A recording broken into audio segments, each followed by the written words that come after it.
주님께서 여러분과 함께 루카가 전한 거룩한 복음입니다.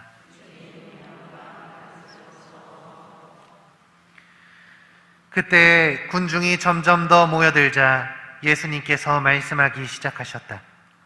이 세대는 악한 세대다.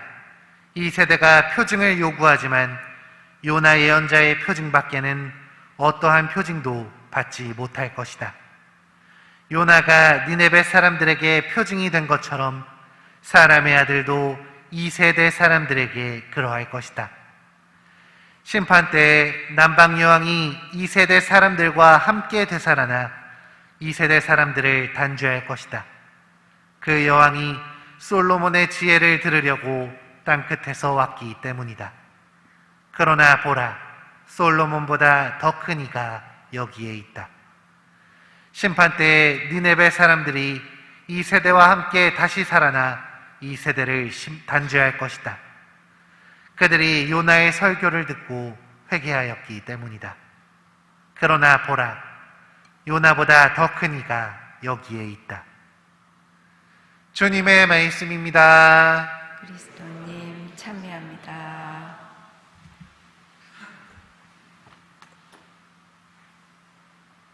참 예수님, 오늘 복음에서는 요나의 표징 외에는 어떠한 표징도 받지 못할 것이다 라고 말씀하시는 예수님의 이야기가 전해지고 있습니다. 끊임없이 눈에 보이는 표징들을 예수님께 달라고 했었던 사람들에게 더 놀라운 기적, 신비한 힘을 보여달라고 청했던 이들에게 예수님은 그런 것들에 의지하는 것이 아니라, 그런 것만을 찾는 것이 아니라 당신을 바라봐야 된다고 말씀하고 계시는 것이죠. 보라, 솔로몬보다 더 큰 이가 여기에 있다.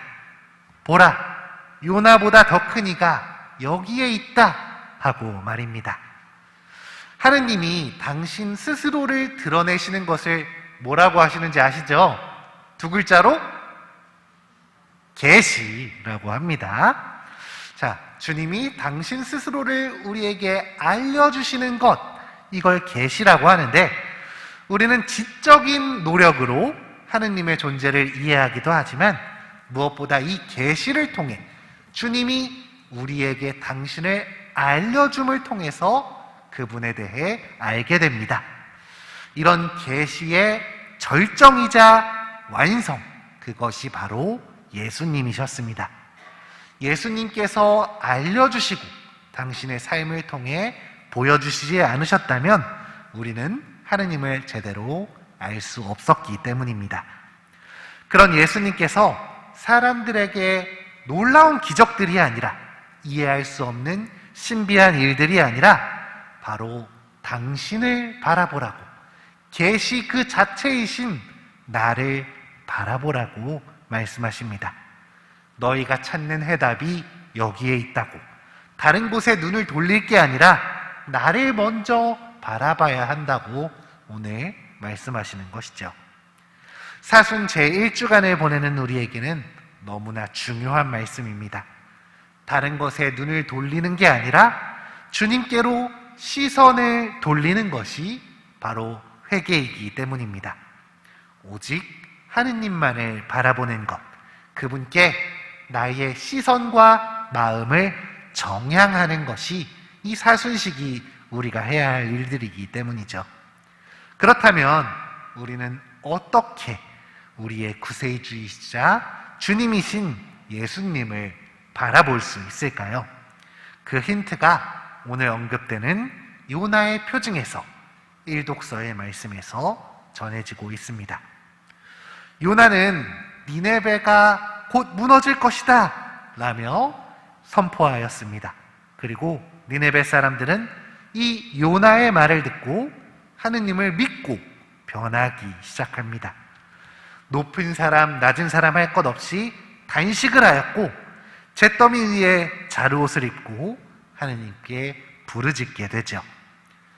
이 일련의 과정들을 정리하자면 두 가지 단계로 설명할 수 있을 것입니다.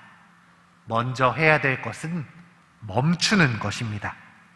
먹고 마시는 것을 멈추는 것. 평상시 살아왔었던 이 일상의 삶을 정지하는 것. 그래야만 하느님을 제대로 바라볼 수 있기 때문입니다. 우리가 앞을 향해서 달려가고 있는 순간에 하느님을 바라본다면 우리는 그분을 제대로 보지 못할 수 있습니다. 스쳐 지나가 버릴 수도 있습니다. 우리가 주님을 제대로 바라보려면 일단 멈춰야 하는 것이죠. 이 멈춤이 바로 하느님을 바라보는 시작인 것입니다. 그렇다면 이 멈춘 다음에는 우리는 무엇을 해야 하는가? 우리가 멈추었다면 이제 하느님께 나를 드러내야 합니다. 하느님께 주님, 저 여기 있습니다 라고 말을 해야 하는 것이죠. 자루옷을 입고 잿더미 위에 앉은 것처럼, 주님께 부르짖는 것처럼 그분 앞에 내 전부를 보여드리고 투항하는 것처럼 백기투항하는 모습을 보여야 한다는 것입니다. 나는 당신 없이는 아무것도 할 수 없다고, 나는 부족한 존재라는 것을 인정하는 것, 그리고 그분께 도움을 청하는 것, 이 일련의 과정이 있어서야 우리는 주님의 자비를 얻게 됩니다. 하느님 앞에 나의 약함을 드러낼 수 있어야만 우리는 그분의 자비를, 은총을 얻을 수 있는 것입니다. 사순식이 여기 모인 우리들도 이 두 가지를 기억하셨으면 좋겠습니다. 잠시 멈추는 것, 그리고 하느님 앞에서 약한 나를 드러내는 것. 이 두 가지를 통해 우리는 회개의 삶을, 주님을 바라보는 삶을 살아가야 합니다. 반복되는 일상 안에서 멈추고 나를 되돌아볼 수 있는 시간을 가져야 할 것입니다. 멈춘 다음에는 주님께 나의 부족한 면들을 하나하나 고백할 수 있었으면 좋겠습니다. 그분께로 마음을 돌리면서 나를 도와달라고 도움을 청해 보십시오. 나의 힘만으로는 불가능하다고, 나를 내려놓을 테니 당신의 자비와 은총을 더해달라고 청하시는 이번 사순식이 되셨으면 좋겠습니다. 우리가 이렇게 주님을 바라볼 수 있다면 분명 그분께서도 우리에게 지혜와 은총을, 용기를 더해주셔서 우리가 온전히 회개할 수 있도록 도와주실 것입니다. 오늘 하루 우리가 주님을 더 온전히 바라볼 수 있도록, 한 번 더 그분을 바라볼 수 있도록 잠시 멈추어 서서 나의 약함을 주님께 드러내 보이셨으면 좋겠습니다. 이를 통해 보라, 여기에 더 큰 이가 있다 하시면서 당신을 바라보라고 말씀하시는 예수님께 응답할 수 있는 우리가 되기를 기도하겠습니다.